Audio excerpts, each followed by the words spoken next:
महालक्ष्मी व्रत की कथा। पहली कहानी। प्राचीन समय की बात है कि एक बार एक गांव में एक गरीब ब्राह्मण रहता था। वह ब्राह्मण नियमित रूप से श्री विष्णु का पूजन किया करता था। उसकी पूजा भक्ति से प्रसन्न होकर उसे भगवान श्री विष्णु ने दर्शन दिए और ब्राह्मण से अपनी मनोकामना मांगने के लिए कहा। ब्राह्मण ने लक्ष्मी जी का निवास अपने घर में होने की इच्छा जाहिर की। यह सुनकर श्री विष्णु जी ने लक्ष्मी जी की प्राप्ति का मार्ग ब्राह्मण को बता दिया। मंदिर के सामने एक स्त्री आती है जो जहां आकर उपले थापती है। तुम उसे अपने घर में आने का आमंत्रण देना। वह स्त्री ही देवी लक्ष्मी है। देवी लक्ष्मी जी के तुम्हारे घर आने के बाद तुम्हारा घर धन और धान्य से भर जाएगा। यह कहकर श्री विष्णु जी चले गए। अगले दिन वह सुबह 4 बजे ही मंदिर के सामने बैठ गया। लक्ष्मी जी उपले थापने के लिए आई तो ब्राह्मण ने उनसे अपने घर आने का निवेदन किया। ब्राह्मण की बात सुनकर लक्ष्मी जी समझ गई कि यह सब विष्णु जी के कहने से हुआ है। श्री लक्ष्मी जी ने ब्राह्मण से कहा कि तुम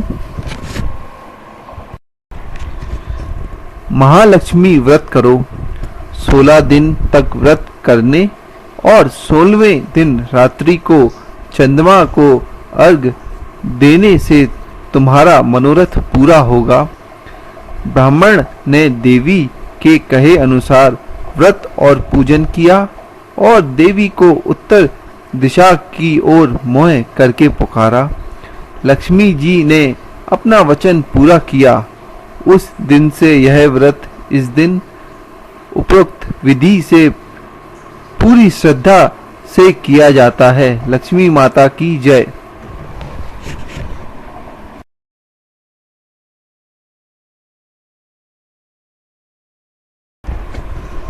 महालक्ष्मी व्रत कथा।